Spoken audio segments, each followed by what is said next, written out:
അൽഹംദുലില്ലാ വസ്സലാത്തു വസ്സലാമു അലാ അഷ്റഫിൽ മഖ്ലൂഖീൻ വഅലാ ആലിഹി വസഹ്ബിഹി അജ്മഈൻ. സ്നേഹം നിറഞ്ഞ പ്രേക്ഷകർക്ക് പുതിയൊരു വീഡിയോയിലേക്ക് ഹാർദവമായ സ്വാഗതം. ഇന്ന് ശഅബാനിലെ അവസാനത്തെ വെള്ളിയാഴ്ച. ഇനി ഏതാനും ദിവസങ്ങൾ മാത്രമാണ് പരിശുദ്ധ റമളാനിലുള്ളത്.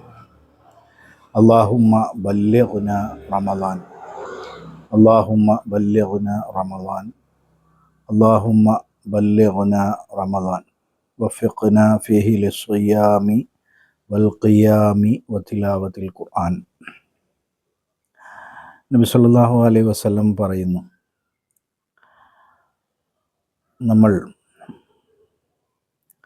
നമ്മുടെ ശരീരത്തിൽ ഒരു അവയവമുണ്ട്. ആ അവയവം നന്നായാൽ ശരീരം മുഴുവൻ നന്നായി. ആ അവയവം ചീത്തയായാൽ നമ്മുടെ ശരീരം മുഴുവനും ചീത്തയായി. ഏതാണ് അവയവം? അതാണ് ഖൽബ്. അപ്പോൾ ഖൽബ് നന്നാക്കുന്നതിന് വേണ്ടിയുള്ള ഒരു അമലാണ് ഏത്? അതാണ് നോമ്പ്. നോമ്പ് എനിക്കുള്ളതാണ്, അതിന് പ്രതിഫലം നൽകുന്നതും ഞാനാണ് എന്ന് അള്ളാഹു പറയുന്നു.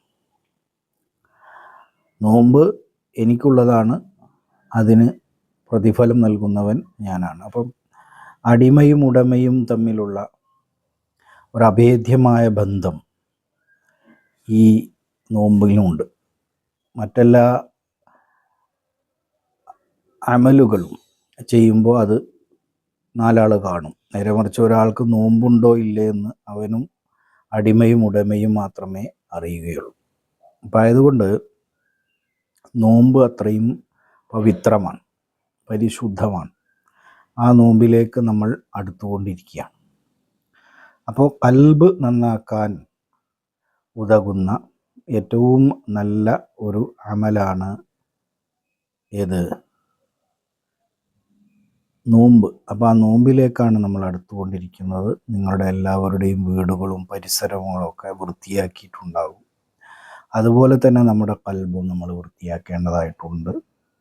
ഹസദ്, കിബർ, അതേപോലെ തന്നെ പരദൂഷണം പറയൽ, ഗീബത്ത് പറയൽ, നമീമത്ത് പറയൽ, കളവ് പറയൽ തുടങ്ങിയതായ പല കാര്യങ്ങളും ഒഴിവാക്കണം. അങ്ങനെ ഒഴിവാക്കാതെ ഒരാൾ നോമ്പ് നോറ്റിട്ട് കാര്യമില്ല. വെറുതെ പട്ടിണി കിടന്നുകൊണ്ട് നോമ്പ് നോറ്റ കൂലി കിട്ടില്ല. നോമ്പ് നോറ്റ കൂലി കിട്ടണമെങ്കിൽ ഖൽബ് ശുദ്ധമാക്കണം.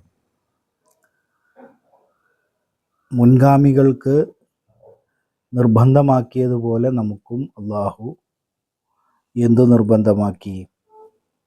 നോമ്പ് നിർബന്ധമാക്കി. എന്തിനാണ്? നിങ്ങൾ തഖ്വയുള്ളവരാകാൻ വേണ്ടിയാണ്. തഖ്വയുള്ളവരാവുക. തഖ്വ ഉണ്ടെങ്കിൽ എല്ലാം നന്നായി. അപ്പോൾ നമുക്കെല്ലാവർക്കും തഖ്വ ഉണ്ടാകുന്നതിന് വേണ്ടിയാണ് നോമ്പ് അള്ളാഹു നിർബന്ധമാക്കിയിട്ടുള്ളത്.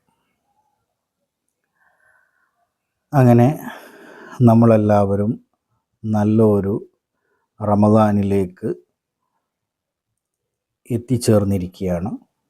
റമദാൻ പടിവാതിൽക്കൽ നിൽക്കുകയാണ്. പലരും രോഗികളായും അതുപോലെ തന്നെ ആശുപത്രിയിലും വീട്ടിലുമൊക്കെ കഴിയുന്നുണ്ട്. അവർക്കൊക്കെ അള്ളാഹു എത്രയും പെട്ടെന്ന് ശിഫ നൽകി അനുഗ്രഹിക്കട്ടെ. റമദാനിന് മുൻപ് മരണപ്പെട്ടു പോയവരും റമദാനിൽ മരിച്ചു പോകുന്നവരും ഒക്കെയുണ്ട്. എല്ലാവർക്കും അള്ളാഹു മഗ്ഫിറത്ത് നൽകട്ടെ. നമുക്കെല്ലാവർക്കും ഇനിയും ഒരുപാട് റമദാനിനെ വരവേൽക്കാൻ അള്ളാഹു തൗഫീക്ക് നൽകട്ടെ. റമദാനിൽ നമ്മളെ എത്തിക്കാൻ വേണ്ടി നമ്മൾ അള്ളാഹുവിനോട് 2 മാസം മുമ്പേ പ്രാർത്ഥിച്ചവരാണ്. എന്താണ് ആ പ്രാർത്ഥന? ഏതാണ് ആ പ്രാർത്ഥന? നമുക്കെല്ലാവർക്കും അറിയാം. അല്ലാഹുമ്മ ബാരിക് ലനാ ഫീ റജബിൻ വ ശഅബാന വബല്ലിഗ്നാ റമളാനൻ. റജബിലും ഷഅബാനിലും ബർക്കത്തിന് വേണ്ടിയും റമദാനിലേക്ക് എത്തിക്കുന്നതിന് വേണ്ടിയും നമ്മൾ 2 മാസം മുമ്പേ പ്രാർത്ഥിച്ച് തുടങ്ങിയവരാണ്. അപ്പോൾ നമ്മൾ റമദാനിൽ എത്തിച്ചേർന്നിരിക്കുകയാണ്. ഏതാനും ദിവസങ്ങൾ കഴിഞ്ഞാൽ ബുധനാഴ്ചയോ വ്യാഴാഴ്ചയോ നമ്മൾ റമദാനിൽ എത്തിച്ചേരും. ഇൻഷാ അല്ലാഹ്, അള്ളാഹു തൗഫീക്ക് നൽകിയാൽ റമദാനിലെ എല്ലാ നോമ്പുകളും നോറ്റുവീട്ടാൻ നമുക്ക് അള്ളാഹു തൗഫീക്ക് നൽകട്ടെ. അതുപോലെ തന്നെ ഒരുപാട് റമദാൻ നമ്മിലേക്ക് എത്തിച്ചേരട്ടെ. ഒരുപാട് റമദാൻ കൂടാൻ നമുക്ക് അള്ളാഹു തൗഫീക്ക് നൽകി അനുഗ്രഹിക്കട്ടെ. ഇത്രയുമാണ് ഈ വീഡിയോയിൽ പറയാനുള്ളത്. അപ്പോൾ എല്ലാവർക്കും ഒരിക്കൽ കൂടി അസ്സലാമു അലൈക്കും വറഹ്മത്തുള്ളാഹി വബറകാതുഹു. എല്ലാവരും ഈ ചാനൽ കാണുന്ന എല്ലാവരും ചാനൽ സബ്സ്ക്രൈബ് ചെയ്യുക. അതുപോലെ തന്നെ ലൈക്ക് ചെയ്യാനും ഷെയർ ചെയ്യാനും മറ്റുള്ളവരിലേക്ക് ഈ ചാനലിനെ പറ്റി പറഞ്ഞു കൊടുക്കാനും എല്ലാവരും ശ്രദ്ധിക്കുക. അള്ളാഹു തൗഫീഖ് നൽകട്ടെ. വആഖിറു ദഅവാനാ അൽഹംദുലില്ലാഹി റബ്ബിൽ ആലമീൻ. അസ്സലാമു അലൈക്കും വറഹ്മത്തുള്ളാഹി വബറകാതുഹു.